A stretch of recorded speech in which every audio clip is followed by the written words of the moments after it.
Muy buenas tardes, muchísimas gracias por la invitación. Es un placer para mí participar en este congreso virtual de la Sociedad Peruana de Ginecobstetricia. El tema que voy a proceder a tocar está relacionado con el estado actual de la terapia y la cirugía fetales en el Perú y en el mundo, y es por esa razón que voy a tratar, en aras de cumplir con los 25 minutos, de ir rápidamente y sucintamente con las principales cirugías fetales que nosotros realizamos aquí en el Perú en Clínica Delgado y que se realizan también en el mundo.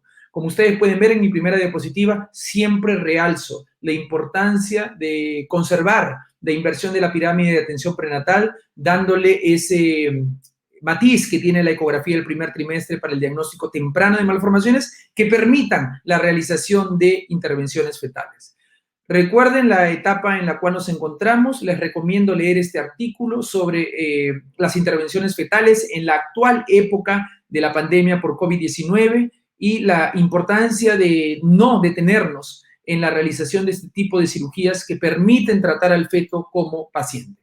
Las intervenciones terapéuticas fetales que voy a proceder a tocar en mi presentación son las siguientes: transfusión sanguínea en anemia fetal, láser endoscópico, balón endotraqueal, cirugía fetal en mielomeningocele y derivaciones intrauterinas. Empecemos por la transfusión sanguínea. Sabemos que la transfusión sanguínea se realiza fundamentalmente en el caso de anemia fetal, y esto fundamentalmente secundario a un cuadro de incompatibilidad RH, donde la madre se sensibiliza, produce anticuerpos contra un bebé que es RH positivo y destruye estos eritrocitos, ocasionando anemia fetal.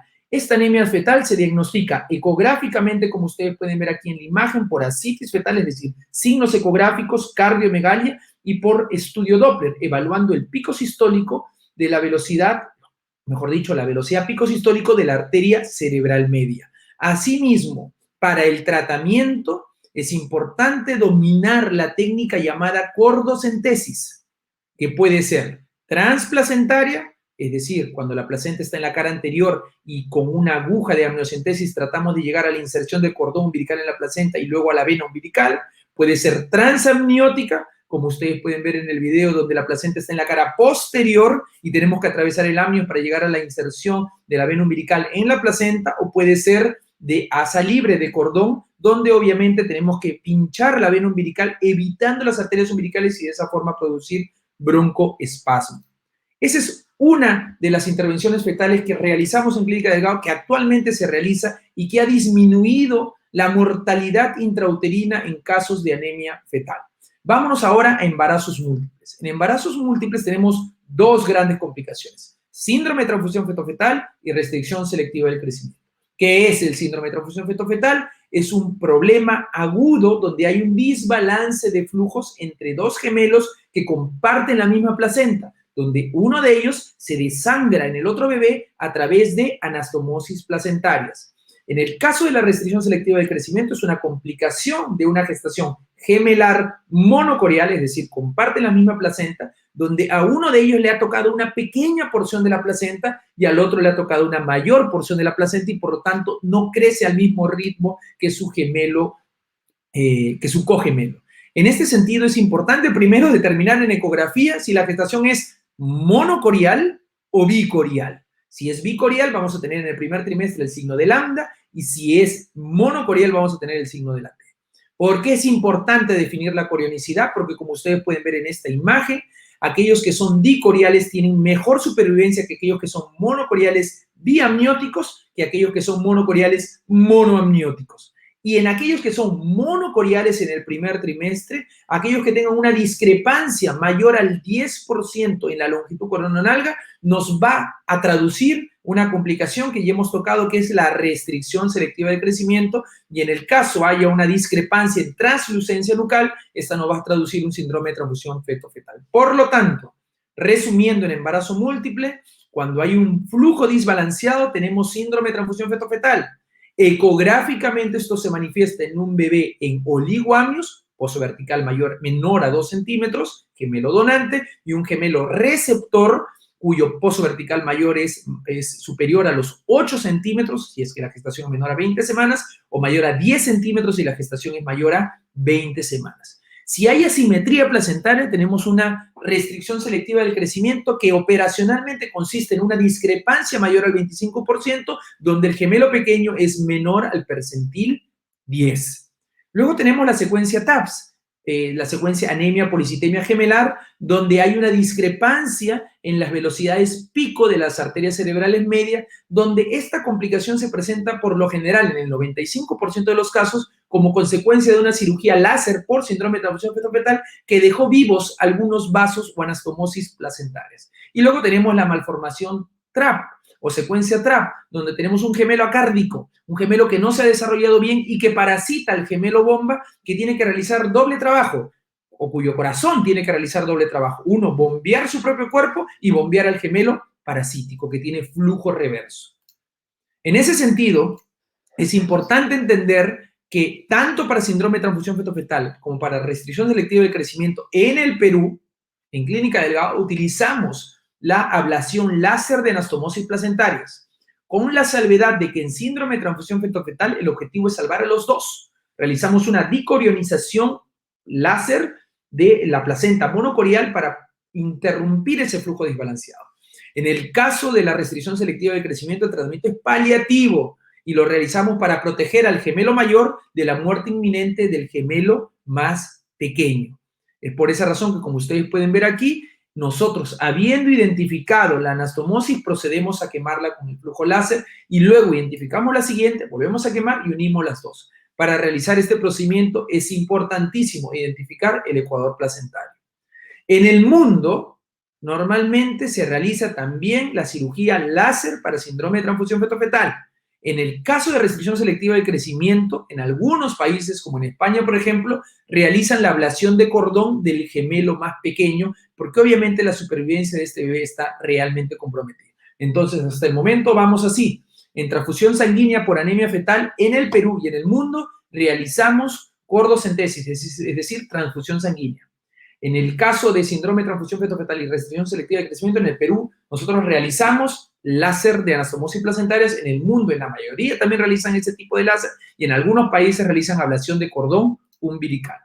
En resumen, el síndrome de transfusión fetal siempre, como ustedes verán en el cuadro, tiene mejor supervivencia que la restricción selectiva del crecimiento. Y en el caso de la secuencia TRAP, como les había dicho, el gemelo bomba, al poner, mejor dicho, el gemelo parasítico, al poner en riesgo al gemelo bomba, hace que sea necesaria la intervención temprana, es decir, mediante una aguja de vellosidades coriales, de biopsia de vellosidades coriales, de 18-19 gauge, llegamos hasta la inserción de este cordón en la masa parasítica y a través de un láser, es decir, de la fibra láser que pasamos a través de la aguja, realizamos un láser intersticial que interrumpe el flujo en este gemelo parasítico para de esa forma mejorar la supervivencia del gemelo bomba.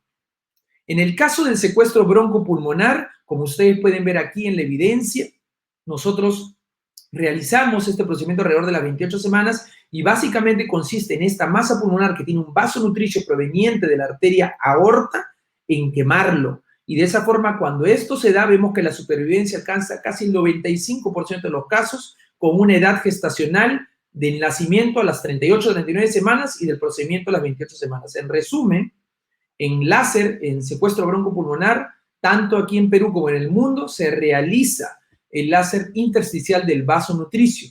En algunos pocos lugares en Estados Unidos todavía se realiza cirugía fetal abierta para la remoción de esta masa. Y en el caso de la secuencia TRAP, para ir resumiendo, en Perú realizamos el láser intersticial, en la mayoría de países realizan el láser intersticial alrededor de las 12 a 16 semanas y cuando el diagnóstico es tardío, porque no se pudo hacerlo tempranamente, se realiza la oclusión del cordón umbilical de la masa parasítica. En el caso de la hernia diafragmática congénita, recordemos que es un defecto a través del cual asciende el contenido abdominal al tórax, impidiendo el desarrollo de los pulmones. Es por esa razón que es importante por ecografía determinar si es izquierda o derecha y si el hígado se encuentra arriba o abajo, porque recuerden que el contenido va a ocasionar hipoplasia pulmonar. Para esto utilizamos como medición el ratio pulmón-cabeza observado versus esperado. No utilizamos el ratio pulmón-cabeza secas, porque como ustedes verán, no significa lo mismo tener un 1.1 las 18 semanas que las 26 semanas. En cambio, porque obviamente pulmón y cabeza no crecen al mismo ritmo. En cambio, el ratio pulmón-cabeza observado versus esperado, al ser porcentual, significa que un 30% es lo mismo a las 20 semanas que a las 28 semanas. En ese sentido, la medición se hace siempre del pulmón contralateral al defecto, es decir, si la hernia diafragmática es izquierda, como ocurre en el 90% de los casos, se mide el pulmón derecho. Y básicamente, de acuerdo a la hipoplasia pulmonar, se clasifica en severa, moderada y leve. En Europa utilizan como punto de corte para severa el 25%, donde sin cirugía se alcanza una supervivencia del 25% aproximadamente. En cambio, en Latinoamérica, en este trabajo que nosotros presentamos en el Prenatal Diagnosis, vimos que cuando el observe versus expected, o sea, el ratio pulmón-cabeza observado versus esperado era menor al 35%, la supervivencia era de apenas el 4%, lo cual significa que tenemos que trabajar más aún junto con neonatología para mejorar esa supervivencia, y que indica que la cirugía fetal para hernia diafragmática está totalmente indicada en nuestros países. Es por esa razón que lo que hay que entender en cuanto a la cirugía fetal de hernia diafragmática es que no se realiza en un tiempo, sino se realiza en 2 tiempos. Es decir, alrededor de las 28-30 semanas, previa anestesia fetal con atropina, fentanilo y becuronio, ingresamos a la cavidad amniótica, ingresamos a la cavidad oral del bebé, como ustedes pueden ver ahí en el video de la izquierda, y luego, al llegar a la tráquea, como pueden ver ustedes aquí en este diagrama, vamos a inflar este pequeño balón de 1 mililitro de capacidad que nos va a poder permitir ocluir la tráquea del bebé, de esa forma detener la salida de secreciones de los pulmones a la cavidad amniótica y hacer que el pulmón se ensanche y tenga un crecimiento, no solamente por estímulo mecánico, sino también por un estímulo paracrino. De esa forma, empujan el contenido abdominal que se encuentra en el tórax hacia abajo y permite un mejor crecimiento del bebé. En cuanto a la técnica, como ustedes pueden ver, siempre nos guiamos del rafe medio del paladar y luego llegamos hacia la úvula, tras la cual, al identificar el cartílago epiglotis, atravesamos el cartílago, mejor dicho, la glotis, las cuerdas vocales, y finalmente ingresamos a la tráquea, llegando hasta la carina, donde vamos a llegar, donde vamos a dejar el balón. Como ustedes pueden ver allí, estamos llegando a través de la tráquea, está la carina, donde se produce la división de los dos bronquios principales, y dejamos ese pequeño balón. El retiro de este balón lo realizamos a las 34 semanas. Ese es el segundo tiempo de la cirugía para hernia diafragmática, en la cual nosotros, al llegar a la tráquea nuevamente, donde hemos dejado el balón, vamos a introducir un pequeño estilete que permite desinflar el balón y luego retirarlo. Si nosotros no retiramos ese balón, ese bebé puede morir asfixiado al nacer. Por esa razón, si se presenta rotura prematura de membranas, el retiro se hace mediante la cesárea, una cirugía exit, donde vamos a nosotros retirar el balón en circulación placentaria. En cuanto a hernia diafragmática, en el Perú, en Clínica Delgado, somos el único centro donde realizamos continuamente este tipo de cirugías para hernia diafragmática mediante fetoscopía en 2 tiempos. En el mundo, muchos centros, ya casi 25 centros en el mundo realizan este tipo de cirugía. De otra forma, en la mayoría de centros el manejo se hace postnatal a través del ECMO. En cuanto a cirugía fetal en espina bífida, básicamente lo que hay que hacer es 2 cosas en el diagnóstico. Primero, determinar el nivel anatómico, es decir, a nivel de qué vértebra se encuentra la falla del tubo neural. Y luego determinar el nivel funcional, es decir, cómo se encuentra, como ustedes pueden ver aquí en el video superior de la derecha, el movimiento de las piernas. Esto es importantísimo porque, como le vuelvo a repetir, va a poder determinar el pronóstico que tiene este bebé en cuanto a la cirugía realizada. Entonces, ustedes pueden ver allí el movimiento de las piernas y de acuerdo a eso ustedes pueden determinar aquí en el video de la izquierda el nivel anatómico y aquí en el video de la derecha el nivel funcional. Ecográficamente tenemos signos diagnósticos y la cirugía fetal puede ser de 2 tipos en estos casos.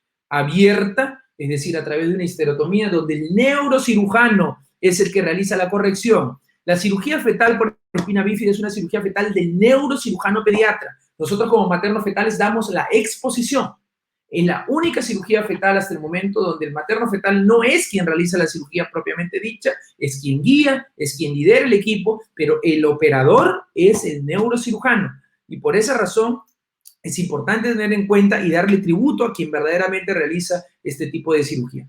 En el caso de la cirugía fetoscópica, cambia la situación porque allí el neurocirujano tiene que estar entrenado previamente en laparoscopía para poder realizar este procedimiento. De otra forma, el ginecólogo laparoscopista es quien realiza la corrección.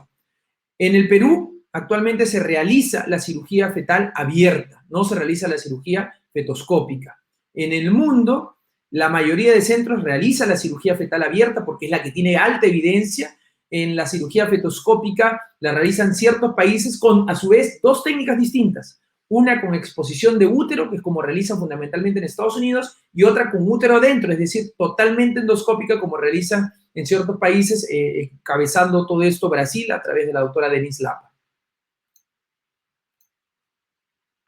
Sigamos. En cuanto a la otra complicación que tenemos es la obstrucción urinaria baja, la uropatía obstructiva. Básicamente debida a casos de valvas uretrales posteriores en fetos masculinos, donde tras haber hecho el diagnóstico tenemos que hacer el tratamiento en caso tengamos las condiciones necesarias, es decir, un bebé con líquido amniótico disminuido, donde los riñones están empezando a dañar porque hay una dilatación de las pelvis renales, más aún no están dañados. Y existen dos formas de realizar, mediante la derivación vésico-amniótica, es decir, colocar un catéter con un extremo en la vejiga y con el otro extremo en la cavidad amniótica, y mediante la cistoscopía fetal, que mediante una fibra láser logra quemar, como ustedes pueden ver aquí en el video, las valvas uretrales posteriores. Actualmente, nosotros aquí, en Clínica Delgado, realizamos la derivación vésico-amniótica. La cistoscopía fetal se realiza en algunos países, la mayoría realiza la derivación vésico-amniótica, básicamente porque la cistoscopía tiene una de las complicaciones técnicas en cuanto a la presencia o la aparición de fístulas vésico-rectales, y también la del parto pretérmino, recordando que obviamente el grosor del cistoscopio fetal es mayor que el de la derivación vésico-amniótica. En ambos casos, y especialmente en derivación vésico-amniótica, la evidencia que la soporta es baja. No existe todavía estudios controlados aleatorizados que demuestren una evidencia superior con respecto a un manejo incluso expectante, como ocurrió en el Pluto Trial, que se tuvo que detener. En el caso del hidrotórax fetal, como por ejemplo en un quilotórax bilateral, ustedes pueden ver esta imagen prequirúrgica, colocamos una derivación ya no vésico-amniótica, sino tóraco-amniótica, y esta es la imagen postquirúrgica donde pueden ver los pulmones totalmente libres, sin derrame pleural bilateral. En el caso de banda amniótica, como ustedes pueden ver, es otra cirugía en la cual, tras un diagnóstico ecográfico oportuno, tenemos que ingresar para liberar las extremidades de este desprendimiento del amnios, de estos desprendimientos del amnios que pueden mutilar las extremidades del bebé, y mediante una fibra láser proceder a quemarlos y liberarlos. En el mundo actualmente se realiza este tipo de cirugía, se puede hacer mediante tijeras especiales, mediante grasper especiales o mediante fibra láser. Aquí en Perú realizamos mediante fibra láser. En cuanto a tumoraciones fetales tipo linfangiomas cervicales o teratomas sacrococcigios, en muchos países en el mundo realizan cirugías fetales abiertas en el caso de los teratomas sacrococcigios, y en el caso de los tumores cervicales, cirugía exit, como también realizamos aquí en el Perú. En el caso del coriangioma placentario, que es una masa placentaria que, al igual que el teratoma sacrococcigio, produce un fenómeno de stealing vascular, robo vascular, que ocasiona un estado hiperdinámico en el bebé y obviamente insuficiencia cardíaca y luego la muerte del bebé, es importante tratar este tipo de tumoraciones, como ustedes pueden ver en el video, no solamente identificando la masa, sino identificando los vasos que lo nutren, para luego, a través de una fibra láser, a través de una aguja de biopsia BCA Corel, o sea, de 18-19 gauge, proceder a quemar el vaso nutricio. Para terminar esta exposición somera y rápida y fundamental sobre las principales cirugías fetales, tenemos este cuadro en el cual vemos que la ventana operatoria para la mayoría de enfermedades viene a ser el líquido amniótico, excepto en la cirugía fetoscópica de espina bífida, donde necesitan neumoamnios, un CO2 tibio y humidificado. En el caso de la anestesia en embarazo múltiple es solo materna, porque es una cirugía eminentemente placentaria, y en todas las otras materna y fetal. El acceso en la mayoría fetoscópico. Esa es la evolución actual, fetoscopía. Y en cuanto a la evidencia científica que respalda el tratamiento en embarazo múltiple es alta, en espina bífida tiene evidencia alta para cirugía fetal abierta a través del MOMS Trial. En fetoscopía se está saliendo la evidencia para poder también sustentarla. En hernia diafragmática congénita estamos esperando los resultados del Total Trial, que ya fue submitido y que obviamente nos da luces de que para hipoplasia pulmonar severa, o sea, hernia diafragmática congénita con hipoplasia pulmonar severa, sí tiene una alta recomendación y es baja la recomendación en moderada, pero estamos a espera de los resultados. Y en megavejiga, como les digo, es todavía baja moderada porque no hay todavía estudios controlados aleatorizados. Muchísimas gracias.